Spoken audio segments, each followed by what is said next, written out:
Oke, gue udah lama banget gak cerita horor. Gue udah punya segudang cerita horor yang akan gue ceritain. Tapi malam ini gue akan cerita yang paling serem, karena ini kejadian yang dialami langsung oleh kakak kelas dari temen gue. Ini pas banget nih, cuaca mendukung. Ini sekarang jam 00.33. Rumah gue sepi, ada suara rintik-rintik air, kayak horornya dapat banget ya. Emang semua orang rumah sepi lah, jam 1:30 malam. Rumah siapa yang rame? Bukan rumah doang, Min. Suatu hari kakak kelas ini lagi dapat atau lagi head. Nah, sebelum tidur dia mau bersih-bersih dulu nih ke kamar mandi yang posisinya itu di lantai bawah kamarnya, atas kamar asramanya. Teman-temannya ini udah pada mau siap-siap mau tidur. Nah, dia sendiri nih ke kamar mandi. Gue nggak tahu ini emang pemberani abis gitu kan, strong woman do bungsun, enggak dong, itu drakor. Ya, pokoknya dia ke kamar mandi. Pas masuk sepi, kamar mandinya tuh bener-bener nggak ada orang, cuma dia doang. Masuklah ke bilik kamar mandi, bersih-bersih segala macem. Terus dia nggak dengar ada suara gayung juga di kamar mandi sebelah dia, di kamar mandi sebelah dia, bilik kamar mandi sebelah dia. Terus dia mikir, oh ada temen gue nih. Terus dia sempat manggil di situ. Dia pikir ini temennya. Dia manggil nih namanya. Gue nggak nanya namanya siapa ya. Pokoknya kita sebut aja B lah.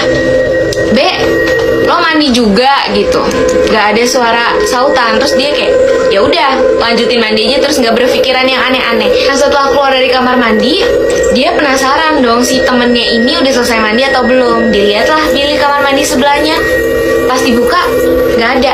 Dibukain tuh atu-atu bilik kamar mandi, nggak ada siapa-siapa. Sampai kamar mandi cowok, nggak dong, kejauhan ngapain. BTW kalau si kakak kelas ini denger sampai kamar mandi cowok, kupingnya tajam bener. Kuping gue yang sering gue buat nguping gibahan tetangga aja nggak setajam itu perasaan.